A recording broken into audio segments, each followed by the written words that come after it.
Hi, and welcome to the Unit 6 Day 3 One-Step Mass and Mole Conversions video. In this video, we are going to start by sort of reviewing the topics that we covered that support these one-step mass and mole conversions. Then we're going to go over some examples. In this video, we're going to focus on example 1. There are other videos for other examples.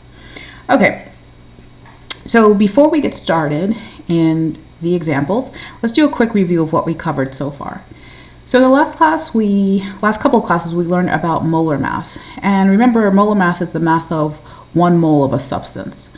So if your substance is a single atom, like metals like copper or sodium, or noble gas like helium, then the molar mass will come directly from the periodic table, and it'll be the average atomic mass, which is that decimal number in the periodic table.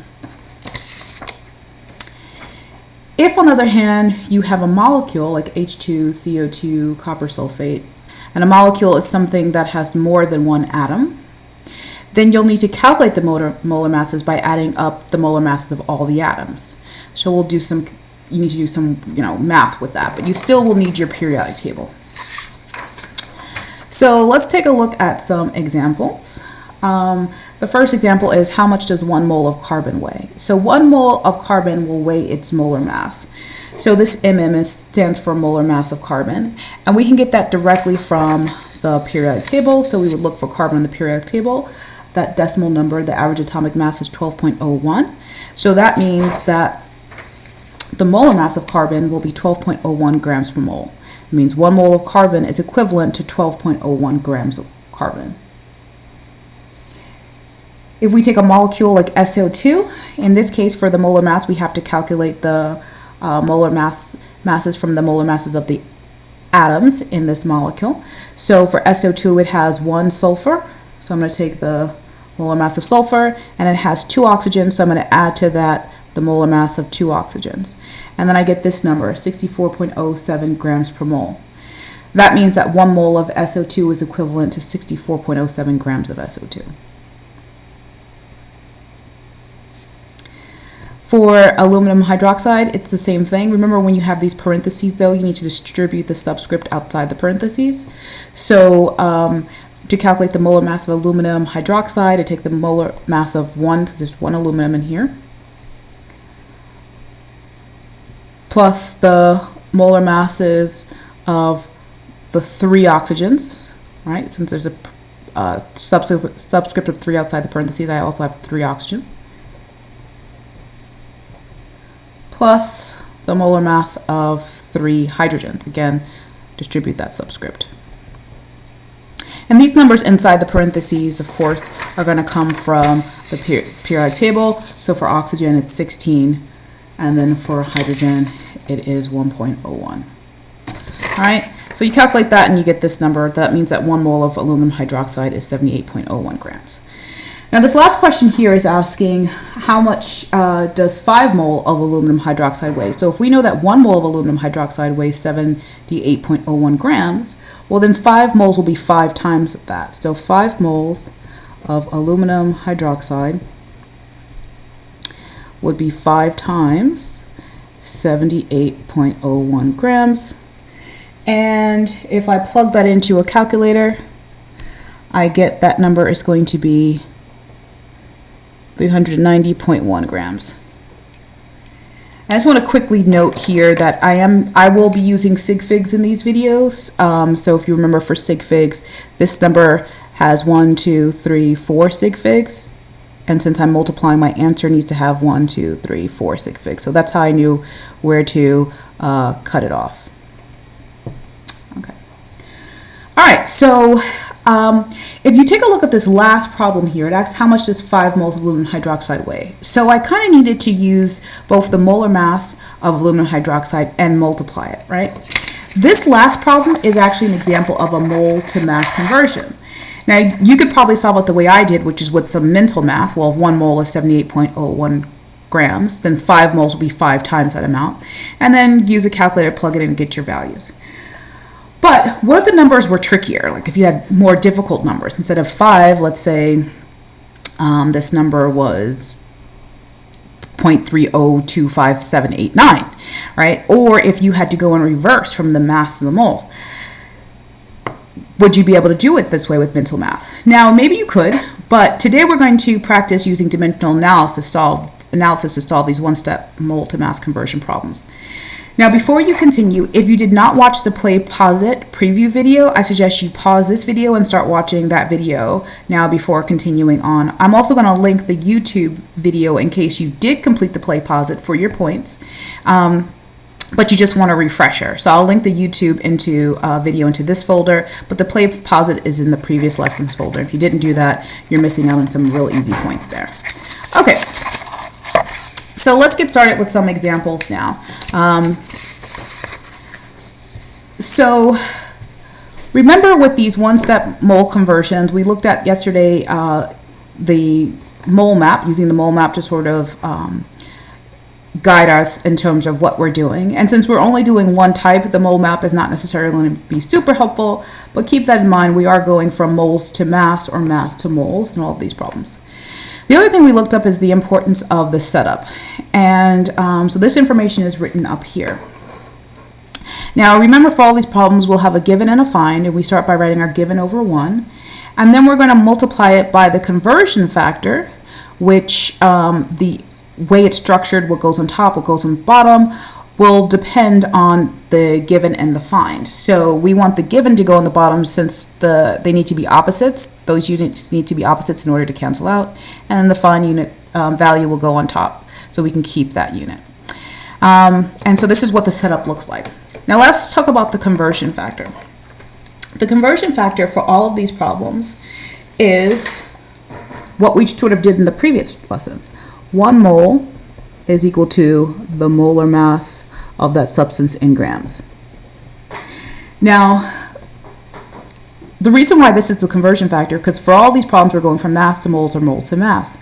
This equation relates the moles and the mass of each substance. So the reason why we use this as a conversion factor is because it has both values and it shows the relationship between the two. Okay, so let's now get started in terms of this first example. So the steps for all of these problems will be the following. We're going to read the problem, identify our given and find, map out what we're going to and from, so from our given to our find.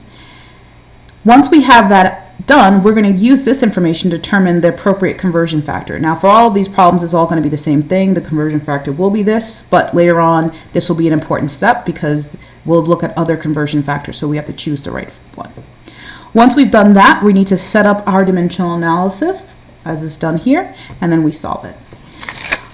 All right, so starting with the reading. This question says, how many moles are in 14 grams of aluminum? Okay, so I've read it.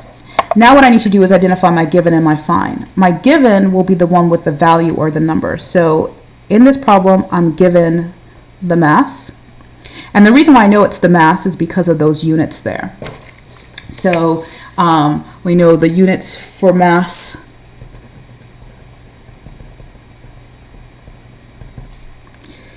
grams, it could be kilograms, it could be milligrams, right? So anything with that G for grams will be our units for mass, okay? So that's what I'm given in this problem.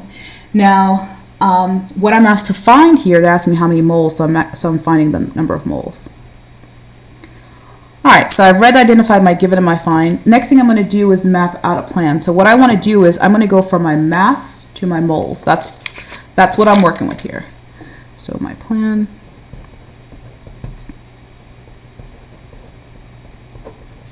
And this will be helpful, especially when we get to the two-step problems. Right now it seems like, oh, what's the point of doing it? When we get to two-step problems, this map will be super helpful. Okay, so we just practice doing it now.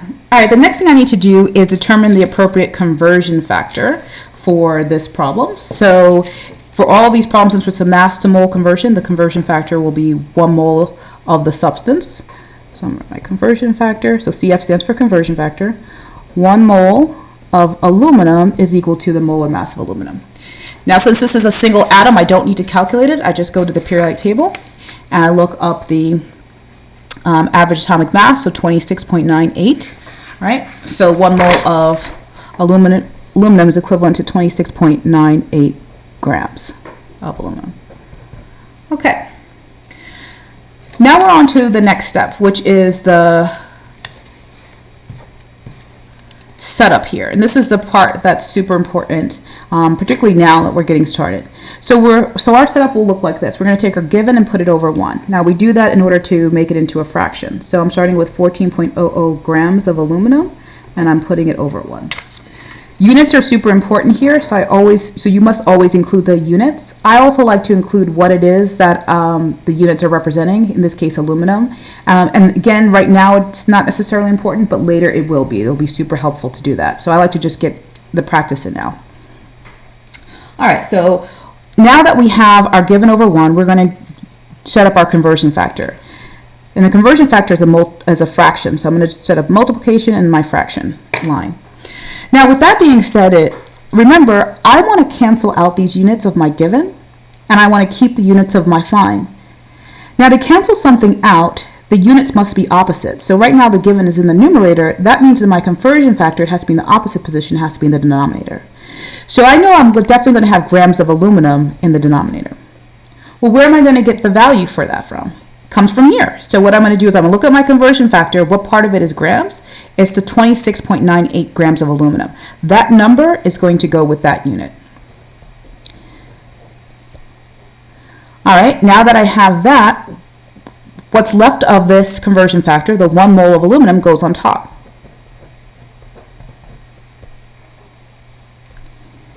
And so now with this, what does this math look like? Remember, when you're multiplying fractions, you multiply straight across.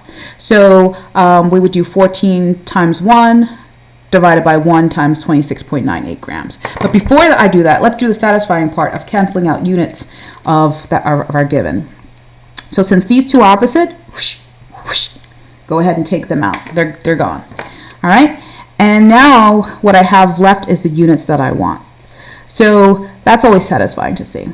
All right, so let's go ahead and finish up our math here. So we have 14 times 1. Remember, you multiply straight across. 14 times 1. And this is just my scratch work, so I'm not putting in my decimals here. And then 1 times 26.98, which is essentially saying 14 divided by 26.98. So if you go ahead and you plug that into your calculator, you get 0.5189.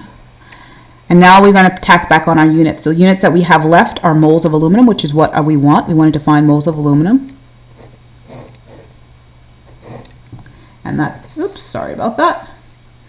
Here you go. And that's our final answer. All right, that's it for example 1 and sort of the preview. For the rest of these problems, you'll click on the appropriate link as necessary.